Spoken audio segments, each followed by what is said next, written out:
Good evening, everyone. Thank you for joining us today. Today, we have with us Mr. Ritesh, who has over 20 years of experience in digital activation, during which he has spearheaded business from noteworthy national and multinational brands. Before entrepreneurship, he was the national director at MEC Interaction, and under his leadership, business grew by 100%, which is something really we are looking forward to understanding how to make a perfect business pitch is something that Ritesh is going to guide us through today in his session. And I really look forward to a very interesting session today, Ritesh. I Hello, Ritesh, are you there? Absolutely. Okay, Audible. great. Okay, great. Ritesh, I would like to invite you, and I would like to request you to, share your story, share about entrepreneurship, share about how to make the perfect business pitch and how to make a perfect business deck. So the floor is on to you. Thank you so Thank much. you. Thank you. So, hi everyone. I don't have a presentation to share because I thought whatever has to come out of my heart and brain, not just Ritesh, we written. cannot So, see you today on the camera. really? Yeah. 1 second. Now, No, oh, I can see you and I can you see can see myself me. as well. Yeah, I can see myself as well in the camera. Okay. We can go. So looking nice. Thank you. Yes, sir. Great. So, yeah, so I was telling that I had thought I'll talk from my heart Mm-hmm. about the journey of entrepreneurship, journey of how business pitch should be made, can be made. And before we, start talking about the journey, it is very important to understand why do we want to become an entrepreneur? Why do we start a business? That answering that why is very important. A job can also give us equal amount of money or fame. Then why to start a job? Why to start a business?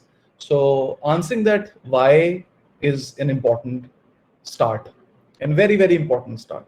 It looks joyful from as an outsider, to look at entrepreneurship or as starting a business as a very enticing piece, but fact of the matter is that one has to do things very differently. When I was for good now 8 years in entrepreneurship, before that 21 years of work ex, before that I was in a job working with different multinationals. uh, One thing which really helped me throughout my career was my mindset. My mindset was sort of an entrepreneurship mindset. A task was given to me, I used to do it, that everybody does. But a task which is not assigned to you, do you find that area? Do you find that gap? Do you find that work for yourself and therefore contribute to your organization growth? That simple tweak or that simple thing is required when it comes to entrepreneurship. Nobody tells me what is to be done. I tell myself and to my team what is to be done. I define the vision of my organization, or I define what products will we launch, what services will be launched, what price point they will be at, what market will we go to. There is nobody to guide you when you're an entrepreneur. You have to craft that sense of ownership. And when I'm saying sense of ownership, because it is a 24 by 7 365-day effort. It is, you can't switch off. It is not a 9 to 5 job for 5 days. It is not that I need my long weekend. Where is it? That mindset is very different. So before any of you think about jumping into entrepreneurship, please make sure that you're doing it for right reason. And the reason why is important, because there is a speaker, a TED Talk speaker. His name is Simon Sinek. He's written many books as well. Simon Sinek, he has a video on YouTube. You can go and search for Simon Sinek Golden Circle. In that video, there are two videos you'll find: 18 minute some seconds and 5 minutes some seconds. Depending on the time in hand, you can watch any. Preferably watch the 18-minute length. It will give you a full picture. In the golden circle, the concept he's talking about a circle which is at the core, which is called why, and then what, and then how. The outermost circle is how. How we do it, what we do, why we do. In his narration, he's saying that why we do what we do is the most important part to answer. For example, we will open a burger chain. Great. Why will we open a burger chain? That why is very important, and that why can be answered in many ways. That why could be there is a need gap, competition is not doing great, there is no competition, there is need in the market, but answering that why is very, very important. And he has narrated a beautiful story in that video where he talks about Wright brothers who created the first man-powered flight. He says that Wright brothers were creating this entire, doing experiments, failing a lot when they were trying to create an aeroplane. And there was another gentleman on the side who was doing the same. Apologies, I don't remember the name of the gentleman. That gentleman had money backing him, investors behind him. The gentleman had media covering him. The gentleman had all possible things going his way, all resources available. But that guy was not able to create aeroplane. The Wright brothers were able to create it. Now, if you look at motives behind, the motives were very, very different. The Wright brothers had no money. They had no resources. They were doing it on a farmland on their own. They were able to crack it. Their motive was not to, crack a scientific piece and therefore earn money out of it. Money came their way afterwards. Their reason of doing that was very, very different. There was curiosity, it was anxiety which they were trying to solve. They were trying to answer themselves, why can't we do it? And you can read more about it. It'll give you great insights. Point is, why do we do what do we do is very, very important. How do we do it comes next, and then comes money. Money comes from what we do. We don't do things for money. That's what Simon talks about. It's a good piece to look at. It's an interesting perspective to think about. And fact is, when we go for a job, we get money, right? We get money because for the work we do. I'm running a business, I'm earning money. Why am I doing a business? What services I'm delivering? That is important to answer. It cannot be a Me Too operation. Even if you look at in the most competitive fast food chain, there is McDonald's, there is Burger King, there is Wendy's, there is Johnny Rockets, and there are multiple other burger brands. All these brands have something unique, something different, and they're coming with an insight. An insight normally is a consumer insight. That why comes out of consumer, person to whom you want to sell the product. More you understand that person, better it is to build your business. Important aspect to answer why, understand the consumer. On the consumer story, there is a very famous example of Virgin Mobile. When Virgin Mobile came to India, they were trying to find their own consumer. Airtel was there, Vodafone was there, Idea was there. There were multiple telco brands, regional as well. And Virgin wanted to create their own mark, their own personality. So inside Virgin's organization, they created a profile of a consumer, somebody who will buy the product. It's also called TG, target group, target audience, customer, consumer. There are many words for that. But important part is they create a persona of that person. The persona was that guy wears a t-shirt with an open shirt, headphone in the neck, a backpack. He is using a phone of let's say 15,000 rupees. He uses an Android and uses a headphone alongside. Now this personality was defined, and then attributes were defined. That he never lies. This guy is always standing up for truth. This guy doesn't talk at the surface level. He does his research and then goes about it. He's a trend setter. He'll catch trends and therefore an early adopter of trends. So defined it. And when they started launching new products or new marketing campaigns, either or, the team internally used to ask one question. That question was, and the name given to that person was Rocky. So the question was, will Rocky rock? With that new product, will Rocky rock? With that new marketing campaign, will Rocky rock? The minute they did that, and if Rocky will not rock, that product will not go through, that marketing campaign will not go through. So it became extremely important to understand that consumer type they had defined in their organization for anybody joining in tomorrow. And then therefore came focus. And that focus helps us grow. We're not going this way, we're going deeper. Today, the time which we are living in is a specialist era. It is not a generalistic era. And we can look at our businesses all around us. Uber, specialist business, does primarily one thing, which is delivery. Swiggy, specialist business. Zomato, specialist business.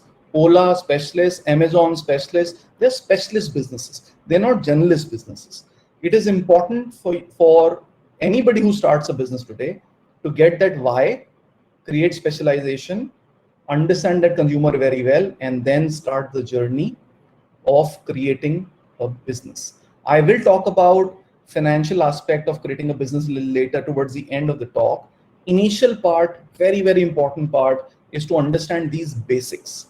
Understanding consumer, understanding your whys, understanding your competition, important parts. And then comes understanding the pricing piece. Pricing strategy is a very, very important strategy in the entire game. Just to give you an example, we were working with a brand in the FMCG sector. Now they have launched gluten-free atta and gluten-free products. Now it's a unique piece. They're saying, hey, everybody sells atta, so to say. What we are selling is a gluten-free atta. That's a unique product we are launching. So great. Is there a requirement of a gluten-free product today? The answer is yes. A lot of people have gluten issues. So therefore they choose gluten-free products. So perfect positioning. And they said, hey, we will go and sell through Amazon. We will not sell through retail chain in the first phase. Perfect strategy as far as promotion is concerned. Now comes the pricing point. At what price they should peg their product at? They know a normal flour, normal atta is priced at X rupees. This is gluten-free. Should we peg it low or higher? They said, okay, we'll peg it higher. The minute they start pegging it higher, they saw that Amazon, to sell their product, to list the product, will also charge something. And then that product became more expensive. Now the gap between a normal atta and this gluten-free atta became too much. And they had to also check if a shop nearby who does a chakki, which is called up north, what is the price point there? Will somebody walk to that particular vendor and buy, or will buy from Amazon at an exorbitant price point? So price correction happened. All these learnings which they did on the go ideally had to be done before you go to market. All that research has to be done before you go to market. And then finally they launched. They did price correction, they launched, and now we're doing fine. We're doing good on that. So price becomes a very important factor in the entire game. Now comes the financial aspect.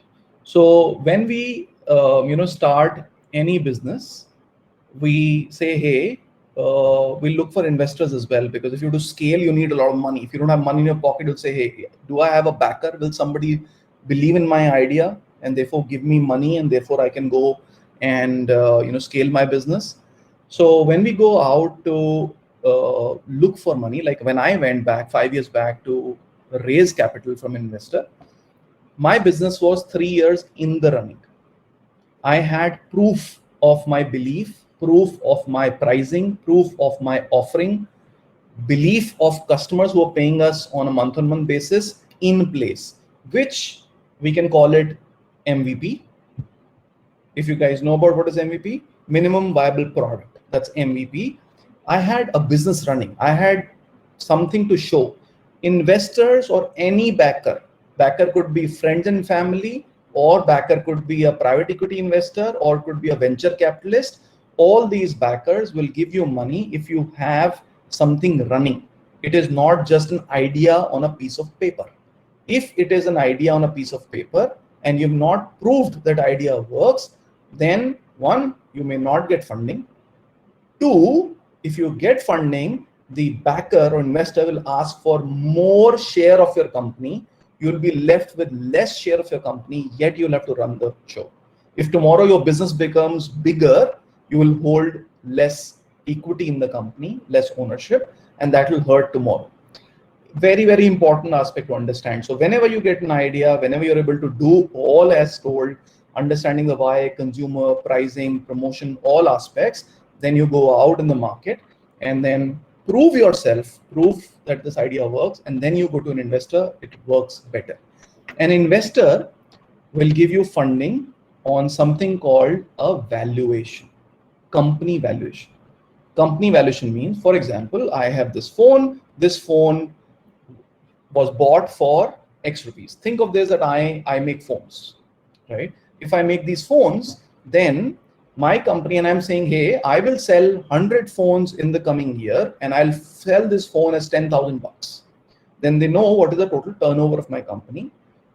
Out of that turnover, I'll say, hey, I will take 10 rupees as salary and I'll have 10 employees. Each will take 5 rupees as salary. So 50 rupees salary given to employees and 10 rupees is my salary, 60 rupees. And then I'll have rental, I have internet bandwidth. I'll have to get, a coffee machine in the office. I'll have to go for meetings, that my travel expenses, all put together, all expenses put together, minus whatever I'll earn is the profit. Now that profit, is that good enough for an investor or not? Looking at the category profit ratios, they look at that. So when I went to my investor, I made a 8-year plan. That's a standard norm. 8-year vision, 8-year horizon. That today I'll earn 100 rupees. After 8 years, I'll be earning 8,000 rupees. Now, then we take this plan to a chartered accountant or an official valuator of an organization. What they use, one very famous method called DCF, discounted cash flow method. They use that method where they actually, what they do is, if in the 8th year, you will do 8,000 rupees as profit, what is the value of that 8,000 today? They take that value out. That value becomes value of the company. And that will be obviously much more than the 100 bucks you're earning today. So tomorrow, and then you sit with the investor and discuss with the investor, will they pay that value or not? Or if they, let's say the value is 500 rupees in the current time of that 8,000, then investor will say, okay, I'll give you 100 bucks. That means 1/5 of the company is mine. They'll take shares for that. That's how the valuation process works. Now, once you cross all this, the game is up and running. Just one hurdle left. That one hurdle is getting the right partner on board. There are many businesses where there is a single entrepreneur running it. There are many businesses where there are partners running that business. They could be 2 people, 3, 4, 5, they're different, right? Set of people coming together. Because I'm a friend of somebody and therefore let's start together is no logic. Because I know you well, I can trust you well, therefore let's start the business together. No logic. You need to have professional conversation with the partner you're selecting. It is extremely important to discuss professional aspect. Personally, I know him. Personally, I know her. All that is great. It is an asset. If there is no professional alignment, if there is no vision alignment, if there is no why alignment, things don't work. So to make all of this work, one important aspect, one important change which you all need to get into yourself is be more curious. Be more curious of your surroundings. And when when Abhishek asked me to do a talk, I was thinking of an example to give you of this curiosity piece. How many of you actually know how your house runs? How many of you actually know what your dad or mom does in their professional life, personal time? How their business runs? How much money do they get home? How much of money is spent on grocery? How much of money is spent to buy things for you? How they're planning for your future? How have they saved money for your higher education?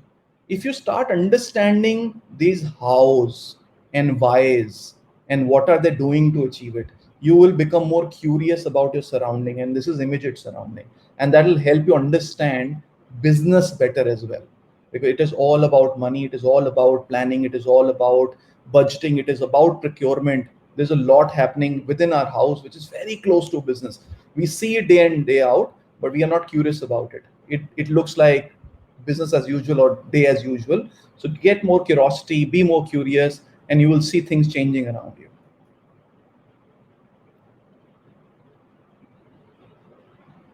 Randeep? Yeah. Yes. Yeah. Thank you so much, Ritesh, for Okay. joining us. And I really, I was also thinking about the discussion that we had yesterday, where we talked about problem solving, observation skills, understanding the consumer. And today we spoke a lot about vision alignment and how, not looking at the friendship part of it, but actually aligning our whys together and the vision together. I think it's been a great discussion today. And there is a question from a student here. What all courses are there under brand luxury management or fashion marketing? Oh, many. There are many. Within India, we work with a couple of brands. Pearl Academy of Fashion is one. They have multiple courses. IIAD is another organization, institution, specialist in fashion, interior, and few other subjects. So from a course point of view, there are many courses available within India and outside as well. Mhm. I mean, Google will help you get all the answers around courses, or Abhishek will help you, and his team will help you to put you in the right direction as far as courses is concerned. Right. We have another question. When you start a business, you have limited capital. How do you persuade people to work for you knowing that you won't be able to pay them a lot? Good question. Very good question.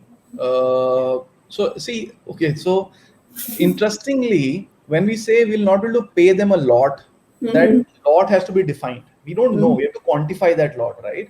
So Mm-hmm. when, for example, when I started my business, Mm-hmm. I had the same problem. I had limited capital. How do I really get more people on board? So Mm-hmm. what I did, I said that I am the biggest expense for the company, Mm-hmm. right? Mm-hmm. So Mm-hmm. therefore, I have to work the maximum. Correct. Now, how do I work maximum and how do I build more people who will believe in my vision? So Mm-hmm. for me, the easiest part was I hired freshers, and I had to spend a lot of time with them to guide them to reach wherever we reached, to help them understand business better. Interestingly, there is curiosity, which I love, curiosity part in freshers and joining new. They want to know more. So I had to spend maximum time in ensuring that my customers are happy, and also ensuring that I'm spending enough time in Mm-hmm. their learning. So we Mm-hmm. had learning modules defined, and therefore we go about it. Now, this is just one way of managing it. I'm not saying it is the best way, not a best way, but that is one. And second, Mm-hmm. if your why is answered, if your why has strength, then Mm-hmm. people will follow you with no problems, right? If your why is just another me too, Mm-hmm. somebody else is doing, therefore I'm doing, right? Right. Yet you will get followers. But Mm-hmm. if your why is deep, you will see magic happening around. Right. Another question here is there any course related to the study of stock market? Oh, I am still trying to understand that. So, so Right. yeah, sorry, I am not sure about the stock market courses. Mm-hmm. I think it'd be Mm-hmm. great, Randeep, you can help on the course part. I'm sure there Mm-hmm. will be some course to understand Mm-hmm. business, finance, Mm-hmm. balance sheets, how Mm-hmm. balance sheet operate, how profit loss statement operates, how companies do PR.